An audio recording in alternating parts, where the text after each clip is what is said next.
Bem-vindos a mais um vídeo do canal Super Memória. E eu trouxe mais uma vez aqui o Dr. Túlio Viana, obrigado por ter vindo no canal, para falar sobre outro tema que envolve hipnose e direito, que é a chamada regulamentação da hipnose.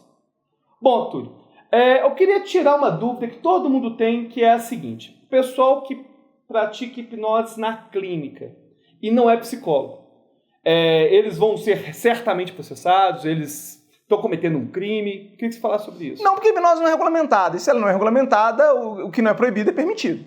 Então, a pessoa é livre para utilizar a hipnose normalmente. Agora, e essa regulamentação que existe, por exemplo, da psicologia, da medicina, da odontologia, da fisioterapia, terapia ocupacional?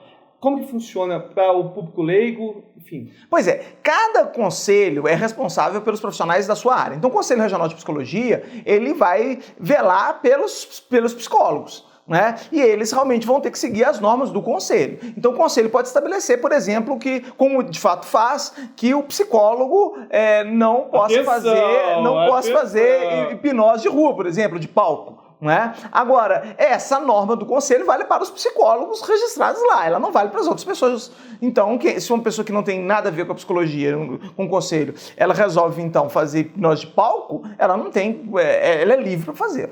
Então eu queria que você esclarecesse essa questão do que são as competências que são privadas do psicólogo, as funções que o psicólogo pode fazer, porque elas certamente estão na lei, né? Sim, existe uma lei que regulamenta exatamente o que o psicólogo pode fazer exclusivamente, ou seja, somente o psicólogo pode fazer. E aí, essa lei é a 4.119 de 62, ela está aqui embaixo. Essa lei, ela fala basicamente o seguinte, que são privativos do psicólogo, ou seja, só ele pode fazer, o diagnóstico psicológico, ou seja, precisar exatamente que tipo de doença que o sujeito tem, a orientação e seleção profissional, a orientação psicopedagógica e a letra D, que nos interessa mais especificamente, que fala a solução de problemas de ajustamento. E aí vem a questão, exatamente o que seria essa solução dos problemas de ajustamento?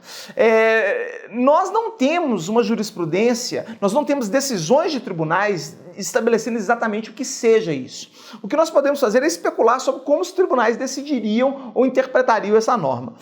Eu particularmente, isso é minha posição, que não quer dizer que necessariamente o tribunal vai decidir dessa forma, mas eu particularmente entendo que se o sujeito fizer uma hipnose, por exemplo, para tirar uma fobia ou algo do gênero, isso decididamente não me parece que seja, ele não esteja invadindo essa competência do psicólogo de solucionar problemas de ajustamento. Agora, se, sei lá, o indivíduo é esquizofrênico, por exemplo, e aí um hipnólogo ou um hipnotista que não tenha essa formação clínica, que não seja psicólogo, inscrito no Conselho Regional de Psicologia, e ele vá fazer esse tipo de trabalho, aí sim me parece que ele está envolvendo. Mas veja, nós não temos uma definição oficial, porque não há uma interpretação oficial disso ainda. Isso teria que ser levado ao tribunal para o tribunal decidir. Eu queria que você falasse também um pouco sobre o processo. O cara que se sente lesado, ele foi, por exemplo, num terapeuta que não é psicólogo. Uhum. E, porventura, ele se sentiu lesado por descobrir que ele não é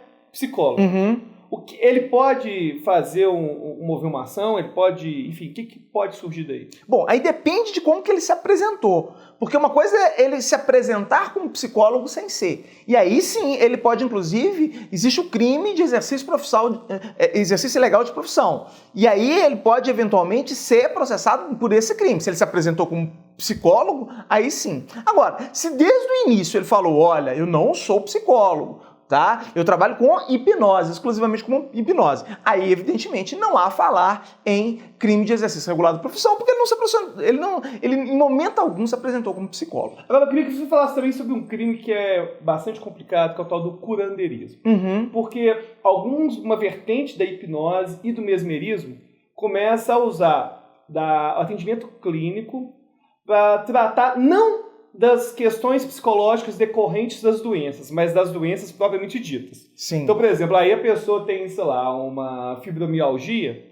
e ela vai lá para tratar fibromialgia. Uhum.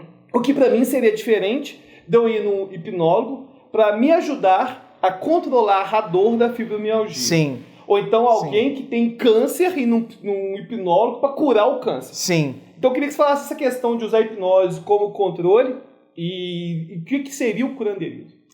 Bom, o curanderismo vai ser realmente quando o sujeito ele se propuser a curar a doença, né? Não só o sintoma, não só a dor. Se o hipnólogo, ele desde o início falar, olha, eu estou tratando a dor, eu vou tirar a sua dor, é meramente anestésico. Agora, você realmente precisa fazer um tratamento, né? Isso necessariamente não vai caracterizar curanderismo de forma alguma.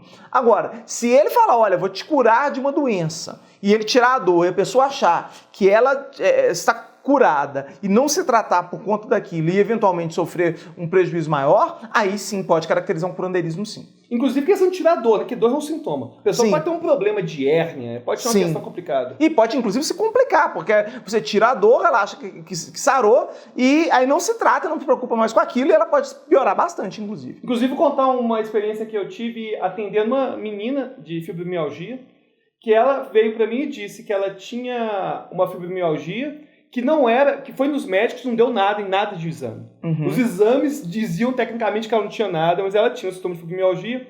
E ao fazer a hipnose para ela controlar a dor dela, ela alega que a dor sumiu. Sim. Ou seja, eu não pratiquei curanderismo. Não, certamente não. Até porque você deixou bem claro o processo todo, foi de forma bem transparente para ela. E, eventualmente, realmente pode ser que ela tivesse algo exclusivamente psicológico, sem algo físico propriamente dito.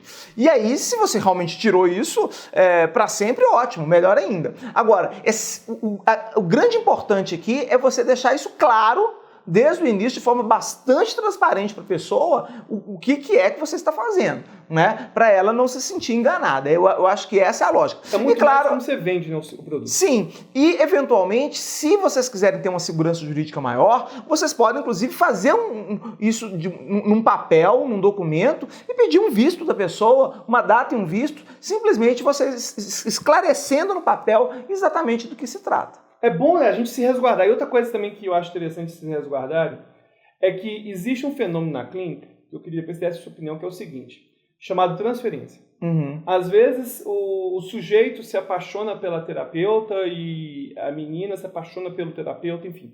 Isso é uma questão comum, às vezes, de acontecer. E nos Estados Unidos tem surgido um movimento de gravar, deixar uma câmera que não grava som e que é avisada para o sujeito. Sim. Olha, tem uma câmera que está gravando, e só para sua segurança, para evitar depois alegações de abuso ou de assédio. Eu Sim. queria saber o que você acha disso. Sim, me parece interessante. É uma forma de você tentar evitar algum tipo de alegação depois, eventualmente até uma memória falsa, alguma coisa do gênero que possa surgir. Se você tem uma gravação, isso pode ser um elemento de prova importantíssimo, numa situação em que só tem, às vezes, duas pessoas dentro de uma sala. Bom, eu queria agradecer aqui, presidente Dr. Túlio Viana. Obrigado. O prazer foi meu. Eu queria agora convidar você a conhecer o canal do Dr. Túlio Viana, clicando aqui, porque o Túlio é uma pessoa que quer divulgar o direito, ele não está querendo ser prolixo, né? Uhum. E queria que você falasse sobre o seu canal, sobre os temas que as pessoas vão encontrar lá. E se é um canal só para quem é do direito? Não é um canal só para o pessoal do direito, é um canal que a gente procura passar questões jurídicas de uma forma bastante simples, bastante clara, para que qualquer pessoa do povo possa ir lá assistir e entender as grandes questões jurídicas do nosso tempo. Bom, espero que você tenha gostado do vídeo. Gostou do vídeo? Clique em gostei, compartilhe com seus amigos, inscreva-se no canal e... Até a próxima, Túlio. Até a próxima. Até a próxima. Espero que tenham gostado desse vídeo. Quer aprender mais sobre hipnose? Clica aqui. Inscreva-se no nosso canal. Ou então, clica aqui e assista nosso curso completo do YouTube. Até a próxima.